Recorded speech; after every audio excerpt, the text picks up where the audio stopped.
Grand Theft Auto San Andreas wasn't supposed to be a horror game, but for an entire generation of people, it was. If you ever played this game from the time of its release back in 2004, or if you were introduced to the game in the early 2010s the way I was, you clicked on this video for a reason, and that's because you know exactly what I am talking about. This game curated many people's childhoods, with it being many people's first experience with the GTA series, early internet culture, early YouTube, and the early 2000s as a whole. But this game also helped shape something else that many people don't seem to realize, with that being digital horror as a whole, setting up the foundation for things such as early internet urban legends, creepypastas, analog horror, ARGs, and solidifying digital horror as a staple for what we now know it as. This game is more than just an icon in the world of gaming, but is also unknowingly the catalyst for all modern digital horror as we know it. But how?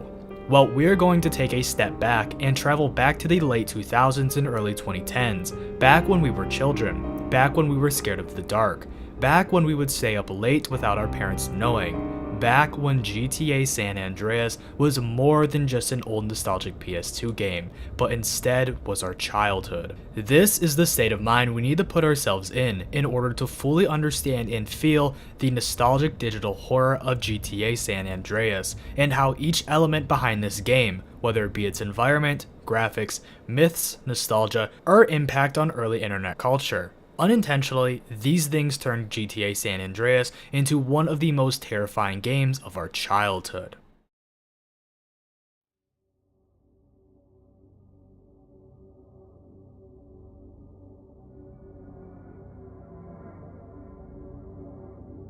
Grand Theft Auto San Andreas is a game that needs no explanation, as this game was a pioneer for its time and has changed the trajectory of gaming as a whole to what it has become now. From the game's immersive story, to its ensemble of A-list actors for its cast, this game is regarded as a fan favorite amongst the majority of GTA fans, and it's for good reason. But one of the things that helped make this game so iconic wasn't just its story, its characters, its gameplay, or even the technological requirements to create the game, but instead the game's map and environment.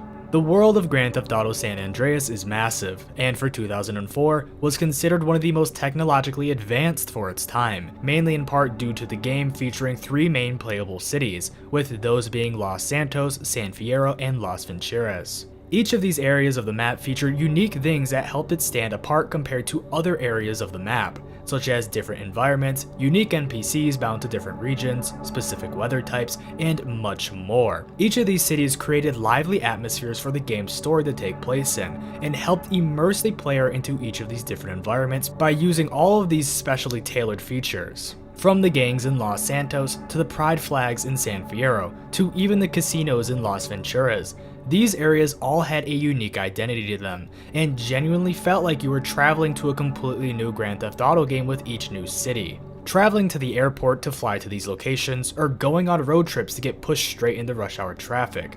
These experiences were something every player has encountered while playing the game, and it helped make the world feel more alive, and make it feel as if it was happening around you and not the other way around, but the same can't be said for the areas of the map in between.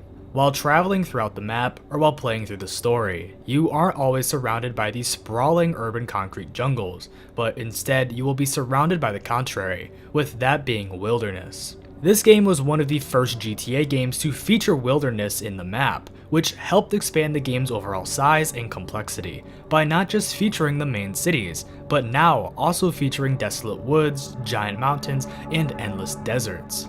These areas are the backbone for this video, and without them, this video nor digital horror as we know it today would cease to exist, because these areas were more than just background scenery, but were also entirely fleshed out landscapes made to immerse the player into the game, and let me say, Rockstar nailed it. The same way we have the cities of San Andreas, we also have the wilderness, with, as previously mentioned, the game featuring countless forests, farmland, mountains, desert, and everything in between for the player to explore. But something is off about these locations. Unlike the lively cities of Los Santos, San Fierro, and Las Venturas, these areas are the opposite. They're drab, empty, desolate, and are devoid of life.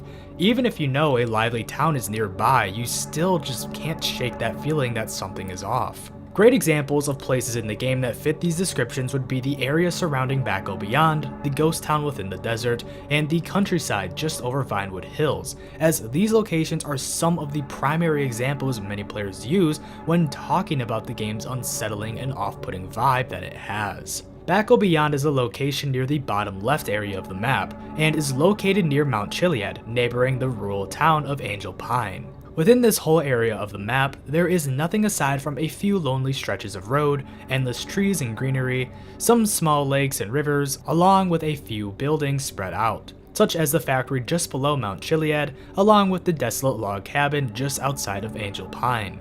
This whole area of the map isn't really something many people might pay attention to while playing, as if you stay on the main roads, such as the highway, you will just avoid most of the forest and be taken straight to civilization. But if you do the opposite, your experience of playing a fun GTA game will be stripped away from you, and will be replaced by the feeling that you have just been transported into a horror game.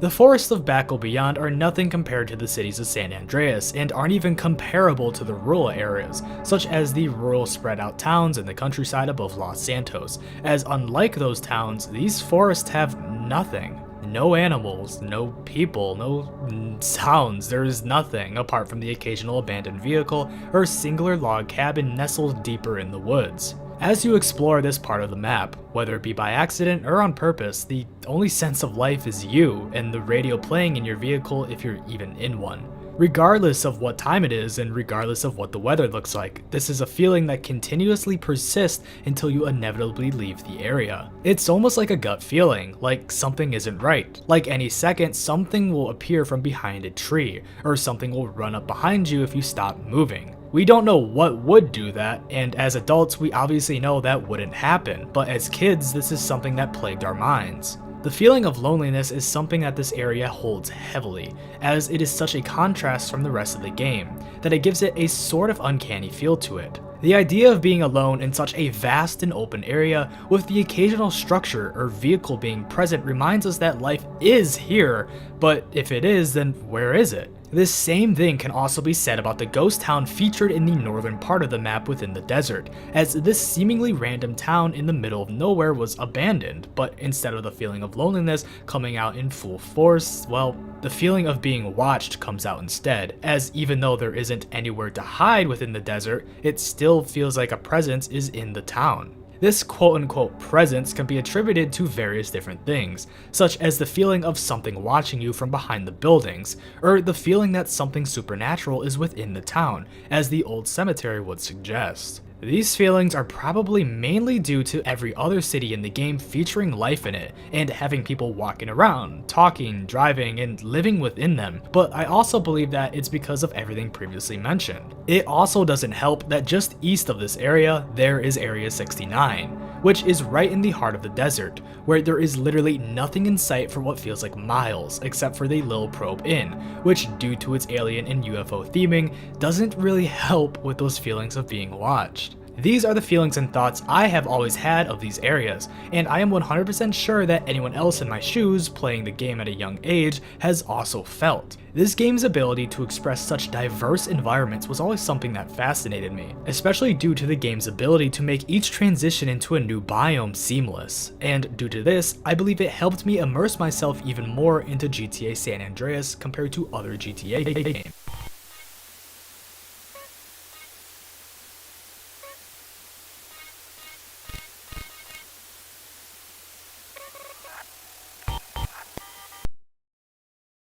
The entire reason I ever bought Grand Theft Auto San Andreas and even became interested in it is because of something we will go more in depth later on in this video, but that's the franchise's various myths and legends. As a kid, I would watch most things on the platform, but the videos that truly drew me in were anything gaming horror related. I would watch Markiplier, PewDiePie, Peanut Butter Gamer, Mullet Mike, Dark Myth Hunter, Tats Top Videos, and just so much more as a child because I have always grown up around horror, Halloween, and just learned to love and embrace everything scary. This fascination with horror, combined with my love of gaming, is what eventually led me down the rabbit hole of these early Grand Theft Auto myth hunting videos, and since at my dad's house I wasn't allowed to play any GTA games, I was only able to watch these videos until I was finally able to convince my mom to get the games for me, with GTA 4 being the first GTA game I've ever owned. Since I wasn't always able to play the games due to me being at my dad's house and all that stuff, I would instead just watch these videos while I was there, of people playing GTA looking for these myths, such as Ratman, the sewer crocodiles, or well, whatever myths were in GTA 4. Then when I would go back to my mom's house, I would just pop in the disc and would try hunting them for myself, but obviously since they weren't real, and since GTA 4 didn't really have any myths, I stopped looking for them and eventually found out about and made my way over to the myths of GTA San Andreas. Small side tangent here, but I still have a very fond memory of my mom and my sister watching me explore the sewers of GTA 4, or like the railroad, the subway, whatever it was, and since I would always stand in front of the screen, I remember my sister, like, she ran up behind me and scared me, like, from the couch. It's one of my favorite memories I have with my mom and my sister, and it's probably a reason why I have such an attachment to this topic, but anyways. But after I got bored of GTA 4, I remember convincing my mom to buy me GTA San Andreas at the GameStop down the street, which didn't come in a typical case, but instead a shitty yellow disc holder like it was paper, and this was how my fascination with GTA San Andreas came into play. It also didn't help that I was always kind of convinced that, like, I don't know, my game was haunted since it was a used disc, and since it didn't come in a normal GTA San Andreas case, but I was a kid during the peak of early internet creepypastas, so I mean, what else would you expect? So as I began to play GTA San Andreas on my old PS2, I became infatuated with the game's world and environment, as it was so different from what I was used to in GTA 4, which is what made it so terrifying. I was now transported from a world with no wilderness to a world filled with it, from a world with amazing graphics for the time to a world where your eyes play tricks on you due to the low resolution. It was terrifying. It was scary for me to be anywhere outside of the city. It even terrified me just to be alone in CJ's house. Anywhere where there wasn't people, noise, or anything filled with life petrified me. Sure, this may be due to the myth hunting videos I watched, but as a kid, it was just nearly impossible to avoid these types of videos. So the fear of these myths, combined with the game's unsettling environment, was a recipe for disaster. So much so to the point where I would only play the game during the daytime or with my nephew. This, combined with the game's low quality textures compared to GTA 4, is something that always made me feel even more unsettled as a kid, as I'm sure it did with you guys too. And to pick up where I left off before I went on this whole nostalgia trip, this game's brand new environments compared to what I was used to in GTA 4, and its ability to be so seamless is what always terrified me, but also fascinated me about this game. This ability to have such an unmatched vibe compared to any other Grand Theft Auto games isn't just due to the environment though, but it's also mainly in part due to the game's low quality graphics, which help complement each other to create this liminal atmosphere. When you see clips online, or think back to playing this game as a child, or even at the age you played it last, especially if it was recent, your mind probably thinks not of a specific location, but instead of a type of feeling. Sure, maybe your mind thinks of Grove Street, or Los Santos, or wherever it may be, but wherever or whatever you visualize, what does it look like? And most importantly, what does it feel like? I can't speak for anyone watching obviously, but for me at least, when I close my eyes, I don't see a high definition picture of the game, but I instead visualize a blurry, foggy, low quality screenshot, almost like in a collage of multiple different areas of the game. And for each of these specific images that appear in my head, each of them makes me feel different, from calm, happy, uneasy, to even a little bit scared, and these feelings give me goosebumps. Even now while writing the script and as I'm recording the video, my body is just covered with them as I try to visualize the game, and this is mainly due to in part how the game looks with its low quality graphics. As I said, when you think about this game, you may not think of a location, but instead you might just think of a feeling. But whatever it is that you visualize is comprised of the game's graphics, which when put through this example of visualizing the game, looks extremely liminal and dreamlike, and may also feel that way.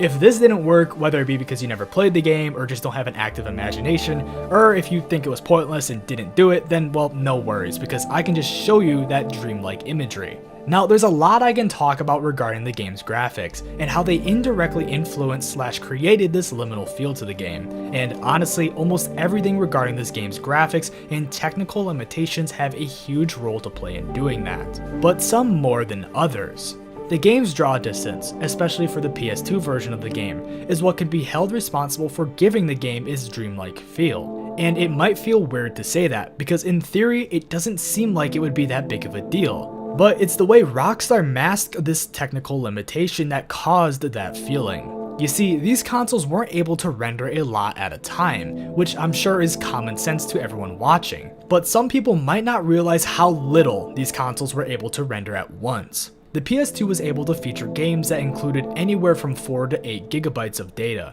which for the early 2000s was pretty impressive, except the only issue was that these discs weren't able to read off all of this data due to the PS2 only having a whopping total of 32 megabytes of direct RAM for general processing, which meant that everything in the game that didn't need to be immediately loaded in, well, wasn't. This combined with the 4 megabytes dedicated to video RAM meant that due to the size of San Andreas, the render distance had to be cut extremely short, and in order to make the game feel seamless, Rockstar added fog to help hide the areas of the game that were not rendered in yet. This was obviously needed in order to make the game playable, but it came with unprecedented side effects, such as when traveling in a vehicle while driving at a high speed, buildings, trees, and the environment around you would suddenly materialize out of the fog. This wouldn't happen in the cities that much, since they were specifically designed to have players slow down at turns or avoid traffic and even fully stop their vehicle to avoid accidents, but the same couldn't be said for the countryside,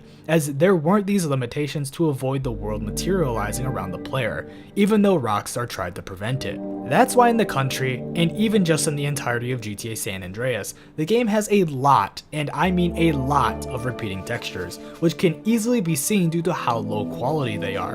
This was used to help with the game's rendering, and to help it run faster, but instead gave the game an even more uncanny feel to it, as a lot of the game's textures are flat, repetitive, and just blurry, which needed to be done to save memory. This repetitiveness can also be seen in various other parts of the game, such as in the game's NPCs, dialogues, audio, lighting, interiors, animations, traffic, and just so much more, and it was all done to save memory. You guys get the point. All of these very specific things unintentionally helped create the dreamlike atmosphere, even though they were all done just to help the game run smoother. These quirks in the game weren't meant to be scary, and I mean they were literally just technical limitations, and sure, I guess the silence and repeating textures within the game's interiors, along with the draw distance fog, or the harsh lighting of the sky can be seen as unnerving, but when all of these things are combined with the game's massive scale and feeling of isolation, they without a doubt gave the game a liminal dreamlike quality that made our imaginations run wild. Playing the game as a child and exploring the world was something I fondly enjoyed doing, especially if I was myth hunting. But when I wasn't able to see past the fog, my imagination ran wild, and this combined with my mind filling in the blanks due to the low resolution textures was one of the reasons I couldn't play alone, and is one of the most likely reasons this game had so many myths.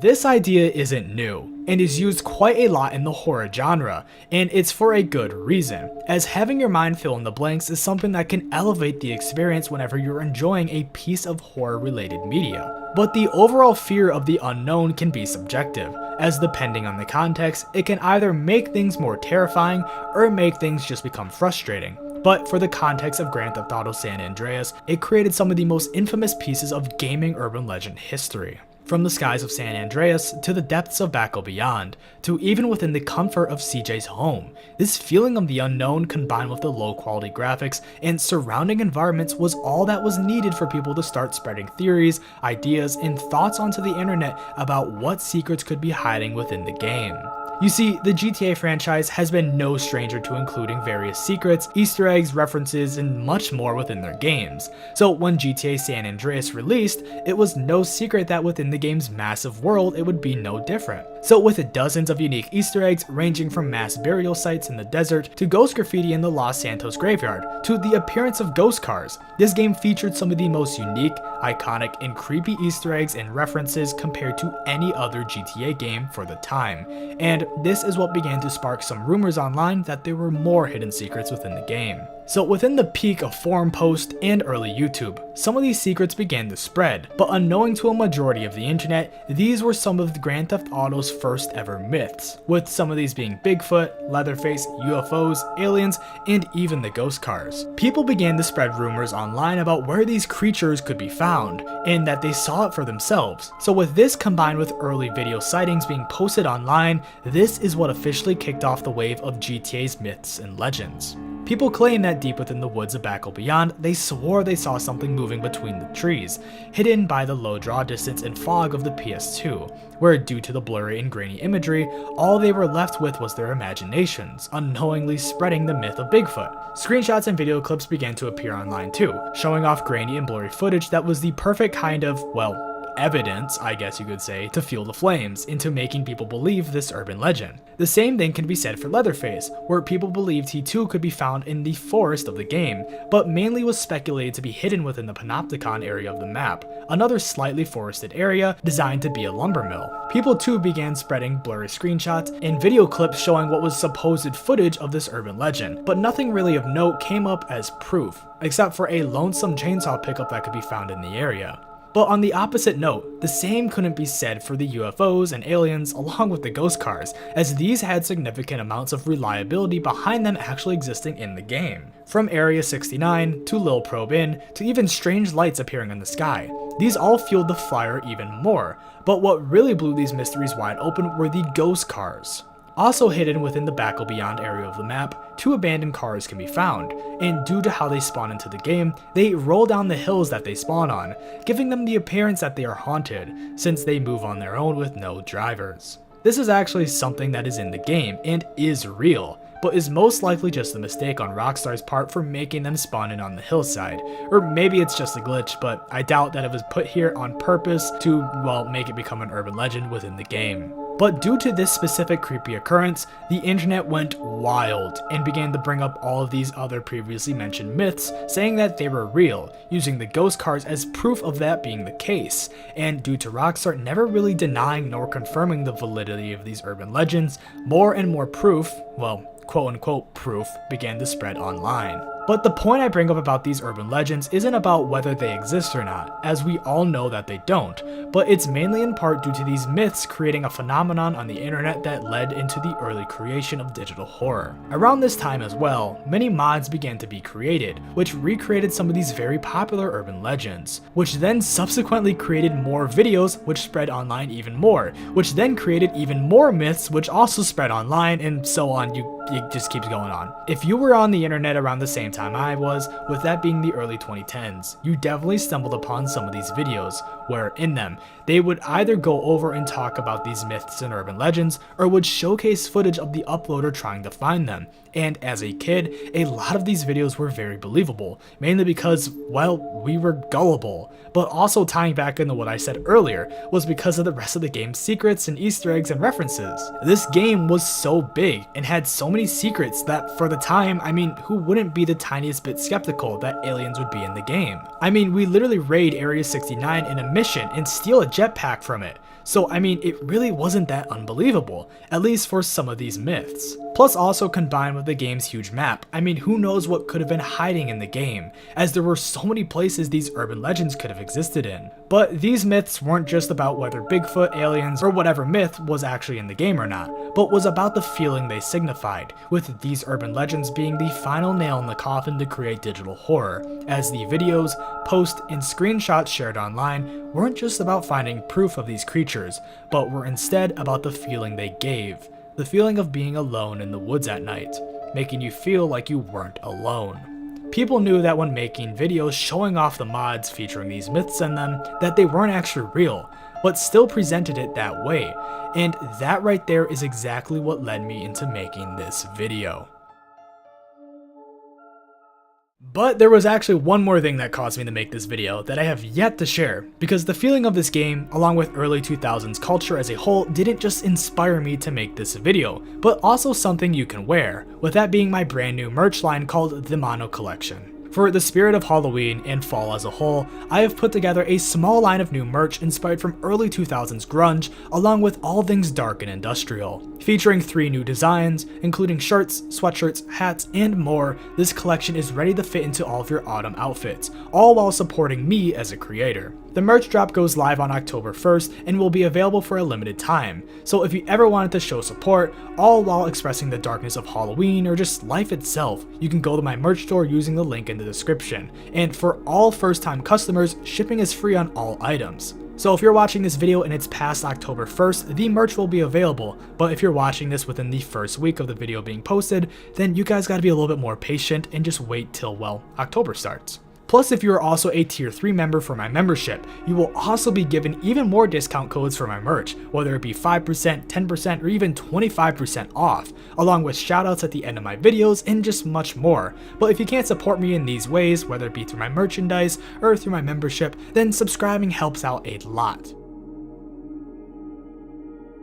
Now, this little advertisement for my merch wasn't just the only reason I made this video, obviously, even though it was kind of a tiny part, but the main reason I made this video was not because of the environments, graphics, or even the myths of GTA San Andreas, but instead was because of its early videos posted onto YouTube showing off some of these myths. Over 20 years ago, the first ever YouTube video posted about GTA San Andreas released, with it actually being the first ever gameplay posted onto the platform, with that being a video simply titled GTA SA, where it shows, well, whatever you want to call this. So as more videos about GTA San Andreas surfaced, this inevitably led to the creation of the several myths and legends videos I previously mentioned, with some of the most iconic and popular ones including videos such as GTA SA, Aliens Found in Desert, GTA San Andreas Mysteries, and GTA San Andreas Bigfoot plus UFO, along with plenty more. So in order to go over how this game, but most importantly these videos influenced digital horror as a whole and turned it into what it is today, we must go over these videos, along with some more that aren't as well known. But first, let's take a look at arguably the most iconic videos first, starting with GTA SA Aliens Found in Desert.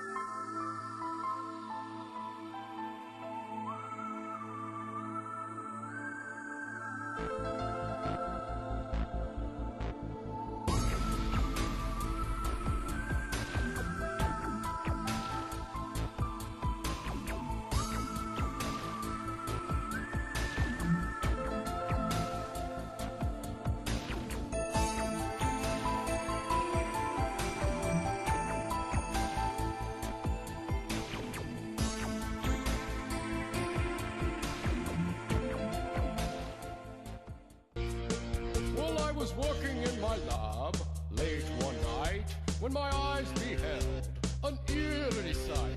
For a monster from my pants began to rise, and suddenly, to my surprise, he did the monster mash.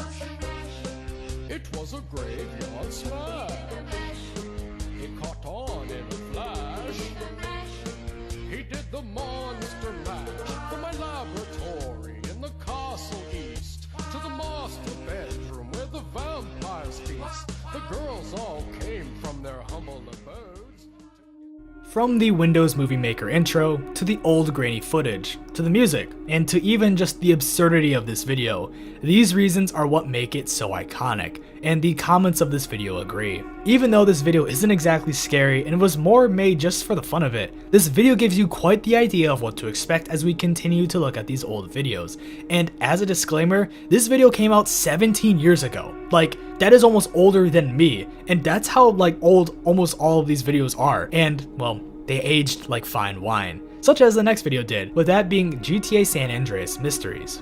Now this video is 4 minutes long, so instead of just playing it in its entirety, I'll just go over it and summarize it.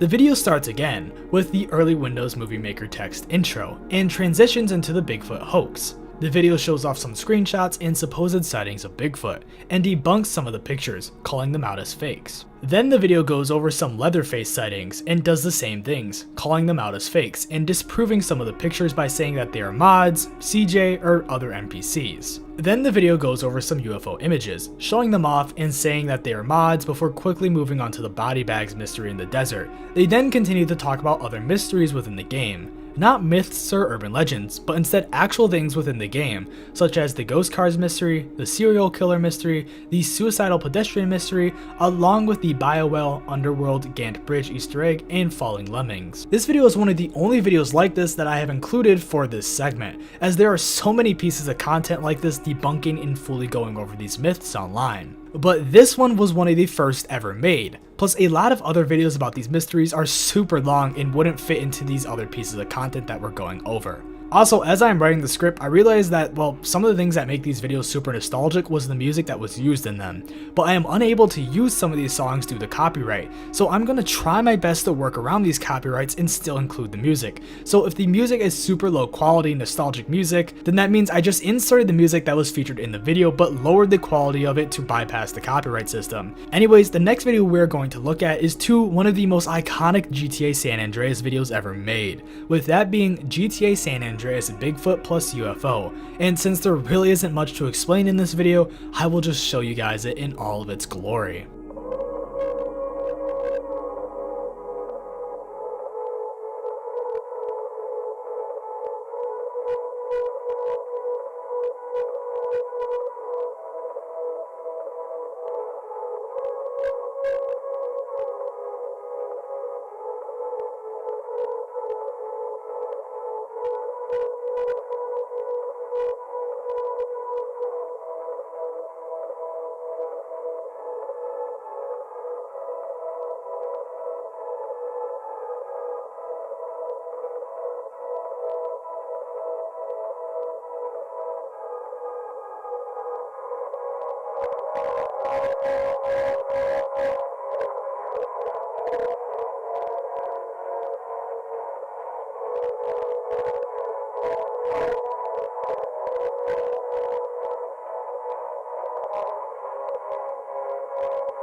I did trim up the video just a tad bit since it is 4 minutes long, but I mean, you don't have to watch the full thing to understand the video, which is probably why it is one of the most popular GTA San Andreas videos ever made. Just a simple video showing footage of Bigfoot being killed, along with footage of a potential UFO in the background. I mean, it couldn't get any more 2008 than this. But even though these 3 videos are some of the most popular with a combined view count of over 15 million, there are still a couple more I want to go over since they also nail down the exact feel and vibes these videos had and encapsulate the early days of digital horror to peak perfection. So let's keep looking at them. These next couple of videos are fairly short and follow the same formula for the most part compared to the last videos, and because of this, I will just show you guys the videos, starting with GTA San Andreas Pigsy Found.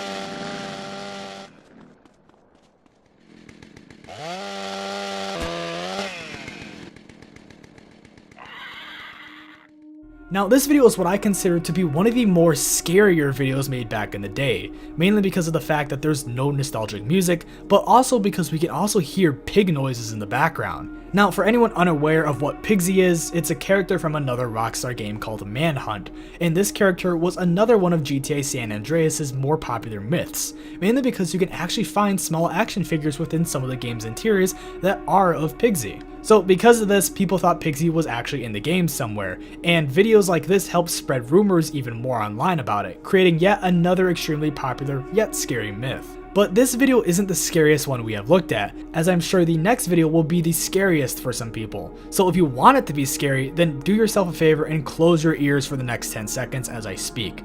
But if you want to avoid being scared, then you might want to lower your volume for this next video, simply titled GTA San Andreas Bear Found.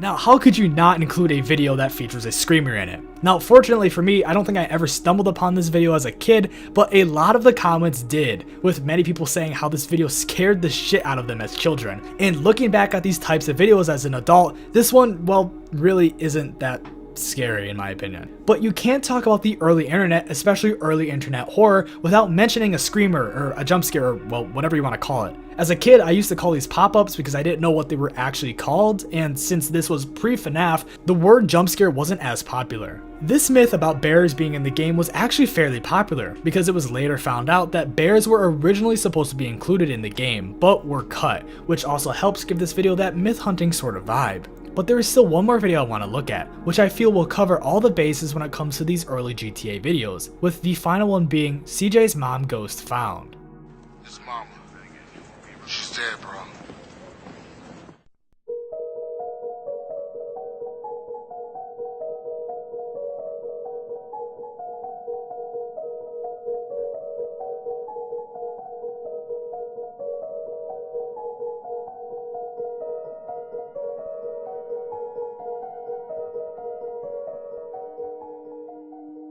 I feel like this video is again another perfect time capsule for 2008, and just that whole era of YouTube and the internet as a whole. I think it was this video, but I remember watching one of these videos about CJ's mom's ghost urban legend, and it basically made me too scared to enter CJ's house in the game. Whether it be in broad daylight or not, I generally just remember being too scared to go anywhere near those stairs because I thought the ghost would appear and like attack me or kill me or something, or even jump scare me. Even though the myth clearly stated that it would just appear at nighttime and then disappear and not do anything else. But you guys should get the overall point now, an idea of these videos, what they were about, and how they incorporated all these things that made GTA San Andreas creepy and unsettling to create these videos. If you were on the internet around the same time as I was, you probably remember watching some of these videos, or videos similar, and how they psychologically fucked with your head. These videos didn't just spread these myths online, but they gave them life. Their shaky camera angles, 240p compression, and nostalgic music or silence made them feel real and more believable,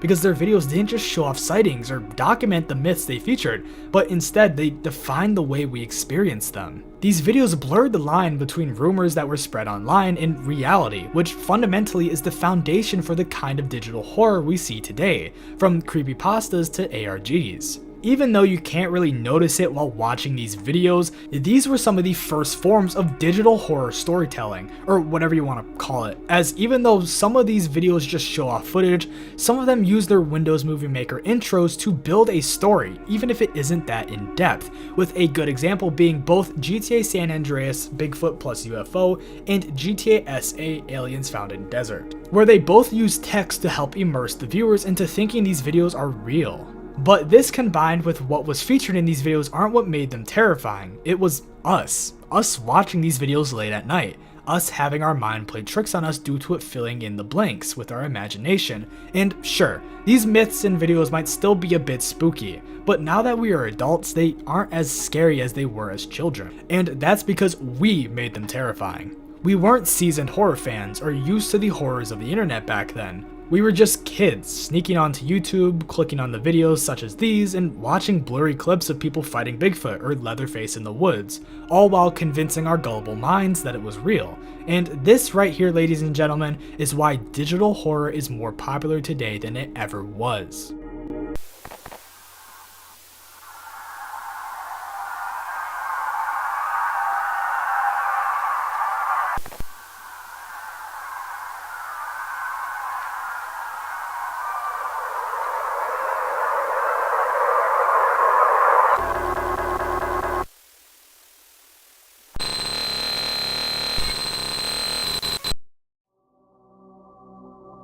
But nostalgia can only go so far, because these vibes, videos, myths, and games as a whole didn't just stay in our memories, because as time went on, these types of videos continued to be made, evolving with the internet. This is where nostalgia fully comes into play, and yes, I know I've mentioned it and brought it up hundreds of times in this video, and hell, if there was a drinking challenge to take a shot for each time I said nostalgia, or GTA San Andreas, or just San Andreas, along with, well, myths, urban legends, digital horror, or whatever else, everyone watching this video would be dead right now. But nostalgia is the bow on top of the present, the cherry on top of the ice cream, the Jack with the Coke. It is what fully makes this feeling, experience, or, well, whatever you want to call it, complete. The memories of me waking up in the morning, playing split screen with my nephew, building up the courage to try and explore these creepy environments, along with the memories of us trying not to get scared while watching these exact types of videos, is what transforms this beyond any typical horror, and is what makes it almost universally terrifying for anyone. With how subjective horror is as a genre, it is extremely hard to find most things scary, especially if you are like me and thrive from all things horror. But when you are able to go back in time and dive deep into your memories of when you were scared of things like this, it makes the horror way more better due to the personal attachment to it. The real horror of GTA San Andreas didn't come from monsters, jump scares, or anything that most modern horror games use to scare their audiences. It instead came from us, the players. This is why it still haunts us and is used in digital horror. The nostalgia builds upon and amplifies the fear, because when we do travel back to our memories, the game feels darker and emptier, blurrier, and scarier than it ever truly was, which was proven by the thought experiment I did earlier. Your mind subconsciously blends all of these elements to help create a more cohesive memory, and if you consumed a lot of content like this, then, well, that was also too thrown into the mix. The exact definition of digital horror may be different depending on who you ask, but on the Aesthetics Wiki page, this is their definition of it, and as you'll see, it incorporates everything talked about in this video. Digital horror is a broad genre of horror that is disseminated through online mediums and uses the aesthetics and technology of the early to mid digital era, roughly the late 1990s to the early/mid 2010s, to create feelings of dread, nostalgia, and unease. The genre is defined by its medium and its thematic content rather than a single cohesive visual style. Unlike its predecessor, analog horror, which focuses on the decay and limitations of physical media like VHS tapes, digital horror draws its scares from the corruption of familiar digital experiences. This includes haunted video games, cursed websites, sentient AI, and disturbing web animations. The horror often comes from taking a nostalgic and seemingly innocent piece of early internet culture, like a flash game, an old YouTube video, a pop culture character, or a personal website, and twisting it into something sinister and unsettling. And even though the definition may be a bit vague considering what exactly can be classified as digital horror, especially compared to older pieces of it, the overall concept and idea of it is very much so seen within these early pieces of content regarding GTA, and can easily be recognized as the foundation for the genre. But even though these videos can be seen as the foundation, they weren't the walls, insulation, ceiling, or supports to finish the building, because those would be given to other popular pieces of digital horror that would come out in the years following, because soon the genre grew and evolved, and as years passed, YouTube along with the internet changed. No more were the old quality GTA videos. No more were the Herobrine videos. No more were the creepypasta videos. These eventually turned into more high production pieces such as the Mandela Catalog, Petscop, FNAF Ransomware, and much more. But as the genre evolves, it blossomed into something beautiful and was able to become fairly mainstream, which helped it grow even more. But some people never forgot the roots where this genre evolved from, which brings me to the final main segment in this video, with that being a look at the evolved digital horror based around GTA San Andreas. Now, many people are probably unaware of this, but Grand Theft Auto San Andreas has seemingly had a tiny resurgence in horror-related content being posted about it, at least for the English-speaking community, as of the past couple of months. Other games that had had previous involvement in the genre, such as Minecraft, Pokemon, Fallout, and much more have too had a brand new wave of reimagined digital horror, ARGs, and even creepypastas based on the game, and GTA San Andreas is too a part of this new wave. Unlike the majority of the games that have joined this new wave, GTA San Andreas doesn't really have a lot of new videos that fit into the formula of these newer videos, but there are a few, such as Never Do This in Grand Theft Auto San Andreas, GTA SA EXE, GTA _SA analog horror, and GTA SA analog horror. These videos are very similar to a lot of the other videos that have come out about the other games recently, and show off spooky things happening within GTA San Andreas that are very akin to a creepypasta story, but they are missing one key element, and that is the blurred line from reality versus fiction. These videos are clearly made to honor those creepypasta-esque videos, and aren't claiming to be real or claiming to be anything other than that, which doesn't fully fit the definition of digital horror or live up to the original GTA videos we looked at earlier.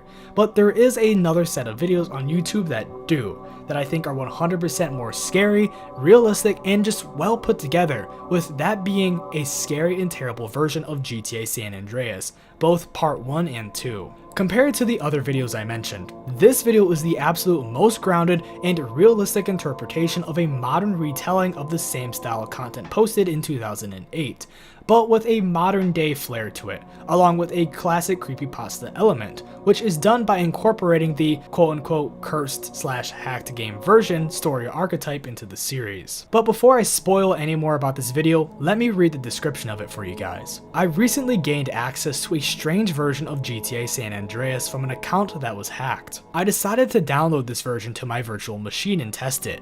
What is it? I believe it's a modification made by a madman obsessed with guns and violence. If you want a sequel, then write it in the comments.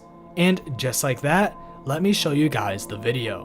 Recently I accessed a mod on GTA San Andreas from the account of my friend who was hacked. I received the message quite unexpectedly.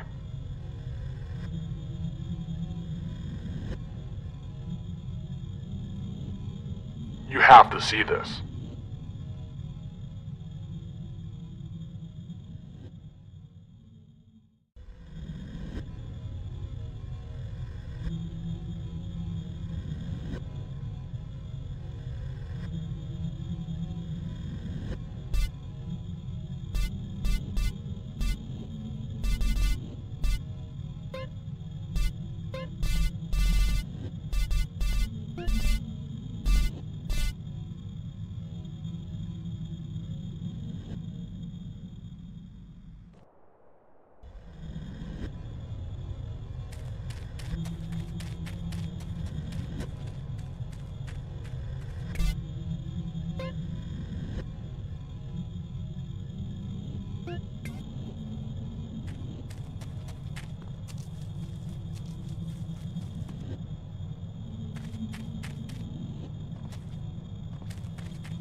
I've been running for about 4 minutes and nothing was happening, but then it started.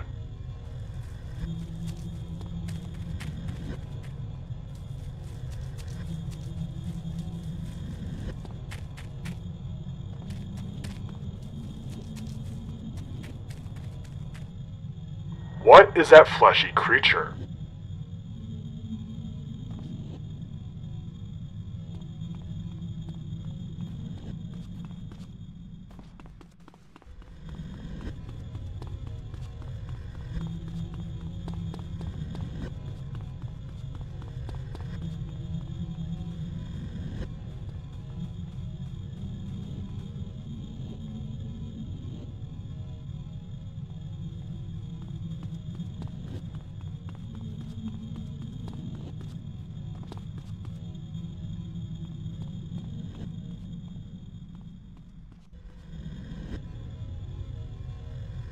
The game crashed.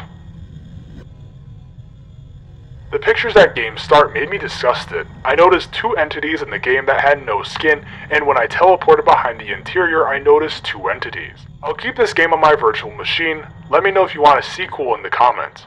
I want to review the whole game. See you later.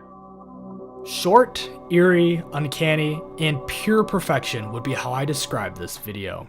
The premise is simple, and that is what makes it so effective in my opinion, as this isn't a myth hunting video, a screamer, or anything like the videos posted in the late 2000s, but instead is something completely separate that creates the exact feeling those videos did.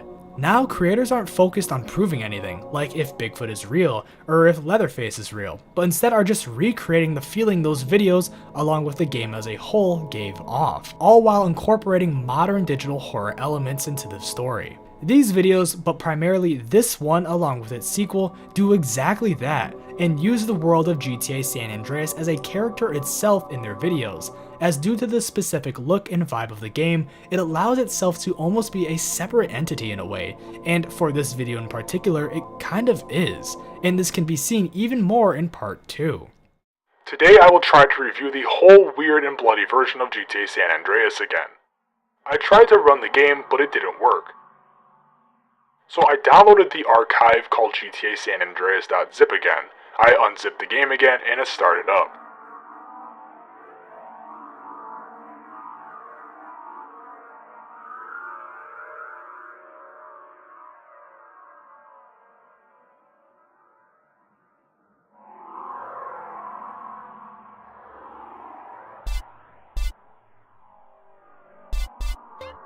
So yeah, the game worked, but I couldn't enter story mode when I pressed the start game button. The game crashes.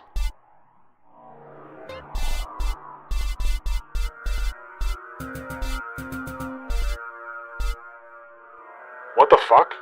I didn't save anything, and the save date tells us it was made in 2015.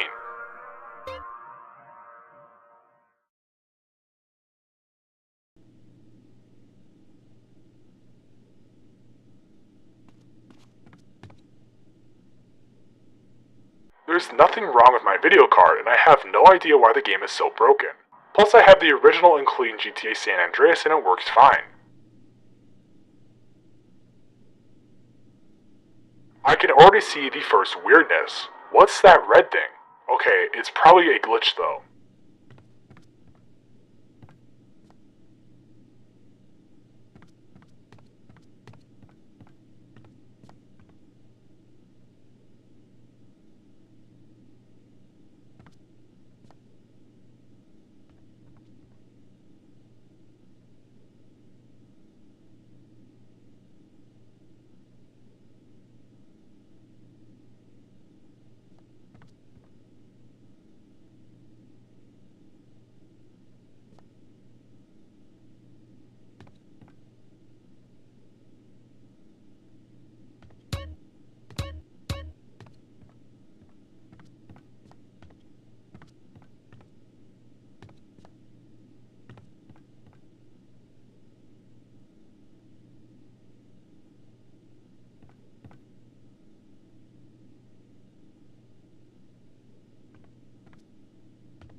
Okay, that's enough. I'm deleting this.